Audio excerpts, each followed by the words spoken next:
Hey guys, back here. I'm going to talk a little bit about this. Some new pictures we have actually of the Generation Select Black Zarek that I just saw. I've seen the image of the picture before, but I haven't seen certain of the modes he was in.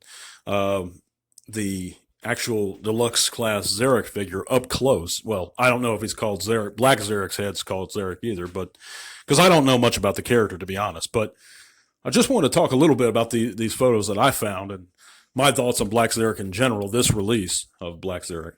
I have, like I said, no connection to the character, but he looks really cool and really good. And I just got Scorponok last month, early last month, and I love it. So I love the mold, and I am kind of curious about this figure. I wasn't planning on picking it up, but it does look nice, and I know you can get him for about 170. And he's set to be shipped in. He ships in December. But one thing that kind of scares me off is I notice on that he has this gold plastic. Excuse me, a little bit of indigestion, guys. Sorry, but he has that gold plastic. So I'm wondering, after time, will he suffer from a little bit of GPS? As I've owned figures that have had GPS in the past. I bought the G2 slingshot when he first came out. I bought him in the store when I was a kid, and he got to be brittle as all hell. Of course, he always wasn't the most sturdy mold with those thin arms and whatnot, and those fins that the aerial bots tended to have. And of course, I forget which of the monster bots, the Decepticon Pretender monster bots, had the GPS problems. I think it was either Slog or Bristleback, one of those two. It was a couple of them.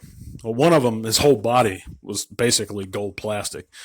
And I had those guys for a few years. I ended up selling them in the early 2000s, the whole set. And I'm glad I did. They weren't very good figures, but they are nostalgic, and it is a great set, but you don't dare touch them nowadays. It's just so brittle, that stuff, on many, many figures. And of course, the G2, I want to say Jolt, this one laser rod car, had big problems with GPS. So it's always something to look out for. I don't know if it's a thing that's prominent in new figures that feature gold plastic, but it's certainly something to be aware of. But I love his accessories. I love the updated sculpt. I love the color scheme. Love the new face. But I'd like to hear what you guys think of this Generation Selects release. And to my knowledge, it is the largest Gen Selects release to date. But I know he is available now for pre-order. He's either 179 or he's 189, one of the two. Might be 169 somewhere. He's in that range. So he's just a little bit under, about, 1 3/4, around the 175 range. So, but you can pre-order them now. But I thank you guys so much for listening. Let me know in the comments what you guys think of this. If you like the segments of the podcast, give it a thumbs up. So be sure to subscribe. Tell your buddies about it. If you don't, give me a thumbs down. But let me know in the comments why.